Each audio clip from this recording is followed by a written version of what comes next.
I'm like a dragon.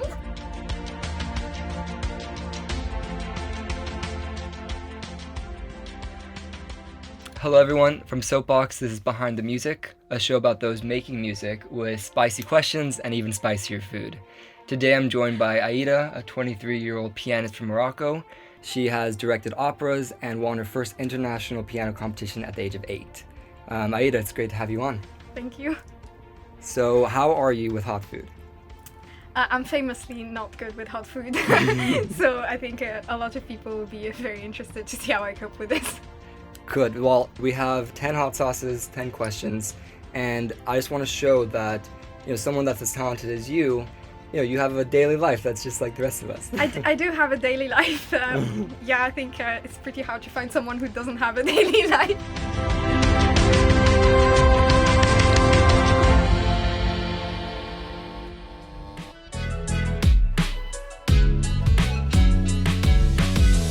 All right, how did you go to Nando's? Pretty hot already. Pretty hot. Yeah. This is medium is out of my comfort zone. Is it? Yeah. I go for the mild one. Cheers. Thank you. Cheers. I can't even feel it. All right, so family has a huge impact in people starting music and pursuing it. What impact has your family had in your journey through music? So I think whether it's family or another kind of support system that you have, this will be really crucial in basically making you go for things, go after opportunities. Yeah. And I was lucky that, my parents were not like tiger parents at all. They've never forced me to do anything. However, my mom, whenever she saw that I liked doing a certain kind of thing, she'd like say, "Oh, would you be interested in doing this? Or why don't you have a try at that thing or whatever?" And at first I'd be like, no, I can't be bothered or whatever, it's a bit boring, or like, she'd be like, "Are you sure?" And I'll be like, "Yeah, maybe, okay, I'll give it a try." And then it ended up being something that I was really enjoying. Going on what your mom did, she really allowed you to pursue passions that she saw in you. I mean, absolutely. I mean, an 8-year-old or 10-year-old or whatever is not gonna know these things intuitively. So I was pretty lucky that she was, she never like pushed me to do something. She just suggested things, and then I had to do all the work. The next one is something from my hometown of Mexico. It's basically like ketchup for Mexicans. Okay. Yeah. Ketchup for Mexicans. So no pressure. When I was growing up, I was a chaotic kid. And I found that whenever I got really busy, my practice got pushed to the side. I think there's this really common story of your teacher comes and you haven't practiced at all. Do you even practice? Yes. How much? 4 hours a day. You dare lie to me in my face. All been there. We've all been there, right? Yes. The question is this: whose responsibility is it to practice? Did you feel like it was solely on you? And do you think it should be solely on the kid? Or do you think they should have daily support in practice? Oh, that's a very good question. I think ultimately, like, if we have to look at it on a very, very broad perspective, like, obviously the responsibility is on the kid, but however, obviously in practical terms, if you're a child, you haven't developed things like a bigger perspective or linked effort and outcome. So I think the role of the teacher, for me, like, that's what I try to do whenever I teach someone or coach someone, is to tell them that I'm here if they need me. I'm here to facilitate. I'll always be there to give them stuff, resources, help, whatever. But they have to show up for themselves. Yeah. And like, it's kind of good when a teacher kind of takes a cynical stance and be like, oh, if you don't practice, like, I get paid the same, it's in your interest, like, you're doing these lessons for yourself. So I don't mind if you want to spend the lesson just playing around, it's I get paid the same at the end of the day. Yeah, that's but real like true. when you tell that to a child, there's something that wakes up in them being like, oh yeah, actually, like, this is for me, this is all for me. So either I take that opportunity or I waste it, and there's no right or wrong. But I think it's quite good early on to just familiarize children with the idea of taking responsibility. Right. You feel this one? So I kind of cheated. I wrapped it. Oh, you did it. You But- did it. I'm still feeling it. Good. Third question. I think great musicians understand the difference between quality practice and the quantity of practice. For you, what does quality practice mean? Okay, so I'm at a stage now where what I'm really trying to work on is to listen to not just the notes, but even the connections between the notes. I'm really working on my hearing, whether it's like and listening, short-term listening, long-term listening, to see to have the structure, like the whole phrase.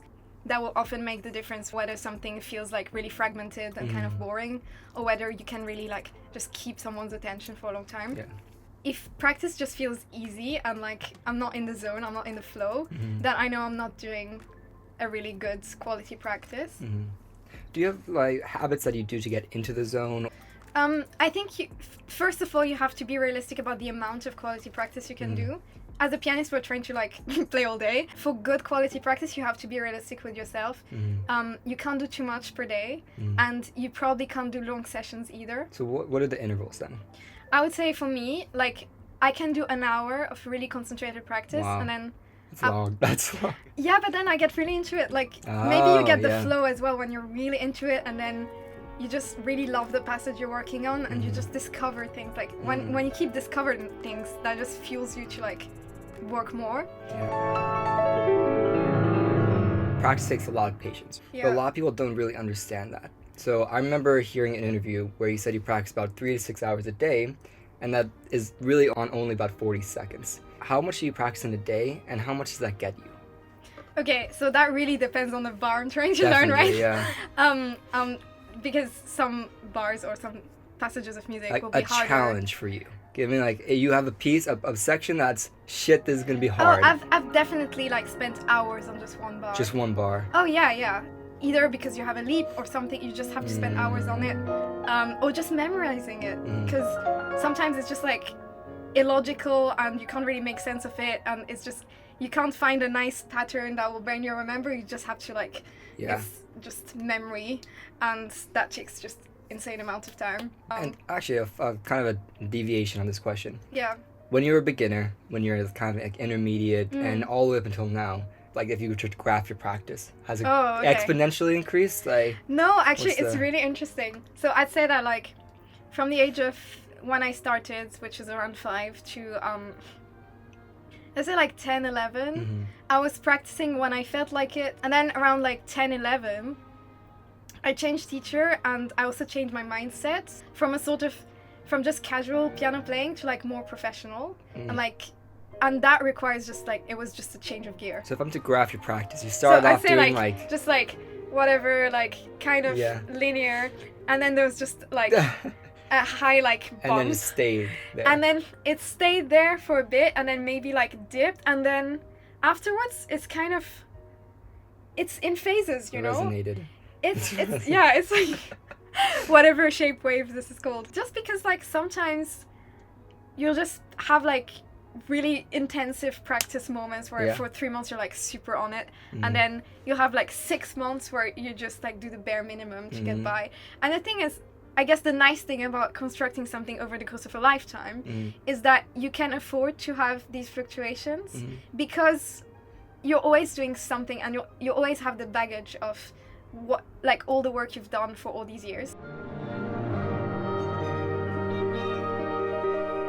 So when COVID was in full lockdown, how did that affect you as both a musician and a music student? So at that time I was studying at Cambridge, and so COVID hit like 2020 March. That was when like the whole country shut, and like literally one day before, or like 2 days maybe before, everything stopped in this country, and all the flights to Morocco were like cancelled. Were you stuck here? Yeah, but I kind of wanted to. Oh yeah. Yeah, I was like, if I'm gonna be stuck somewhere, I'd rather be like at uni, like where my friends are and everything. Within that time frame, I had to do my like auditions for music college, which I basically did. So they kept changing as well. Like it was very chaotic, but then I had to record like an entire hour, pretty much, of repertoire. So this, as it happens, is a bit of a panic video. So I'm applying for master programs in various conservatories in the UK. I'm going to apply to Guildhall, RAM, RCM and RCS. You press record, you do your hour, and then you stop, and if something happened in the, like, at the very first note, you like miss the note, you can either start a new recording or like... Wow. Yeah, so it's a very psychological game. That's because really if you get like psychological. 10 minutes into it and you had a massive like screw up, and you're like, okay, what should I do? Should I keep going? How many times did you re-record? 7. That's so I not took bad. 7 takes. I mean, but of an hour, that's a lot, but... it's a lot. But I was determined to get in. But like, yeah, it's difficult. For my whole program, I did not have one in-person lesson with my teacher.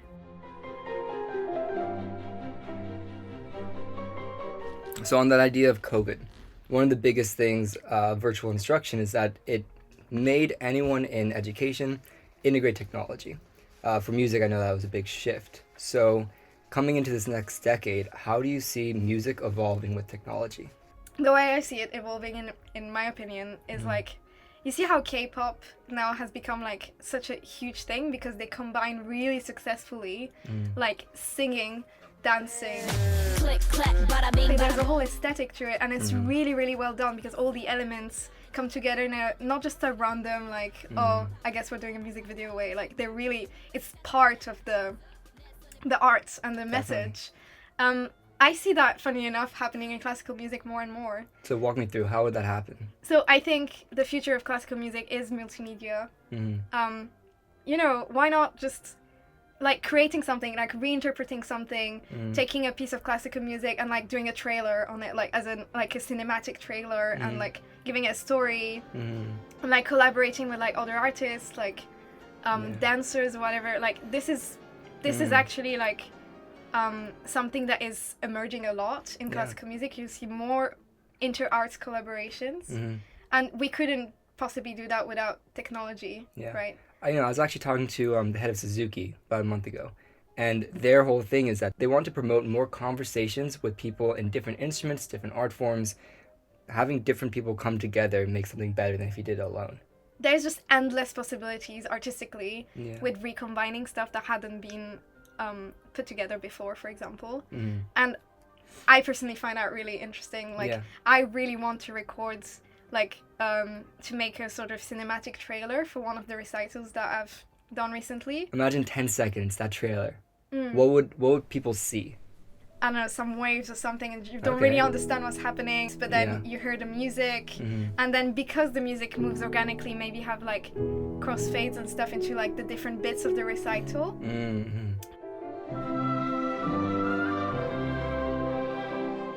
Okay, so classical musicians, especially pianists, have this reputation of being very traditional. But what technology do you use in daily practice, or what tools do you bring into that practice room? I mean, to be fair, it's fairly low tech. Like, some people use a metronome just to check like tempo. Yeah. Actually, we do like to record each other like a lot, because when you basically record yourself, you have this objective thing that just shows you like a snapshot of what you're at the moment. That little bit of pressure too, right? Yeah, it definitely has the pressure, but also it doesn't lie. It's not subjective, so it's a cold, like, dispassionate way to look at yourself at that moment. Follow up though, like, say you go into the practice room. What do you take with you is just your repertoire? So, actually, I have my iPad here. So like, I've got all my music on my iPad, and it's really convenient because if I had to carry... isn't it? It's called Piascore, actually. Oh, yeah, I've heard of this one. But yeah, I can write everything on it. I have a pedal also that I recently bought, but honestly, like, I'm not fluent at using it yet, and it's kind of like super confusing, and I've left it aside for a moment. But like, I use my iPad because if I had to carry like the amount of music that I carry on my iPad, I would like need probably like 2 flats or something.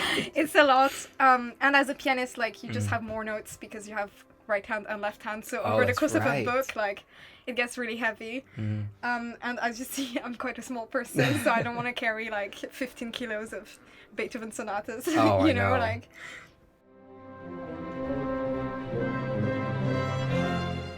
So you just said that music is a really lonely journey, but particularly for pianists.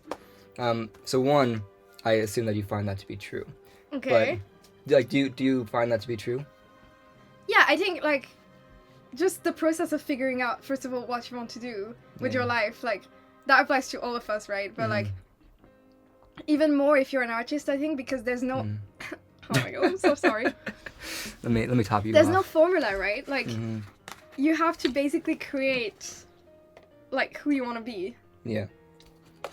Yeah, and that's like, it can be really daunting and solitary because you can't ever just copy another person because you'll just be a second-rate them or whatever. You have to really question yourself, what are my strengths, what are my weaknesses, what do I want to achieve in this world, what do I care about, how can I help people, like with what I do, what's the meaning behind what I do. Some people don't want to help people, like or whatever. You have to answer all these questions. Yeah. And there's no one that could possibly answer them for you. And as someone who like hates making decisions, I find this really difficult. Yeah. All right. Well, and going on that idea of doing it on your own, music being a little bit lonely, how have you found a way to integrate community into that? Well, I was really lucky that going to the Mandarin school, it provided me with like a musical family that I didn't have. So, like my family isn't musical at all. But when I came there at 15, I was surrounded by people my age who kind of related to what I did. And we all went through the same experiences, not just because we all kind of practiced and we knew the repertoire and stuff, but also we all went through the same doubts. And literally, I cannot tell you how many like life/breakdown discussions we had with various people. Finding people who are on the same journey as you, it won't provide you with the answers that you're looking for as to like what you should be doing, but it will provide you with like moral support. Yeah.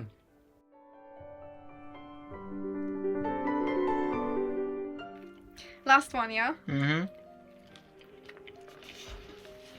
All right. So a last question is diving into a personal passion of yours.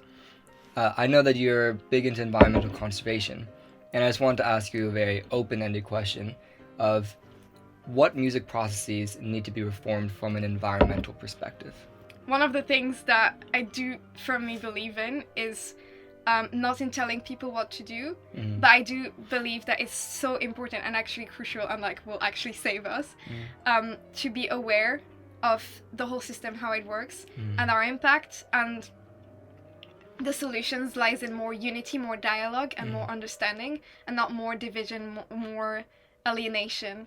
Yeah. Cool. Well, just to finish this off, so you're amazingly talented and you have a bunch of concerts probably coming in the end of this year, start of next year. You got 2 cameras right here. Just tell people where to find you, where they can go see you perform. So my next concert is actually not until January. So I'm playing on Mozart's birthday in a church in Old Harlow called St. John's Ark, and it'll be at 1 p.m. I'm not sure if it's live streamed or not, but I will ask. And maybe if you're interested to follow me on social media, I'll be posting all my concert dates and just more content on there. And I'll link her social media. I'll add all of her concert dates in the link below, description below.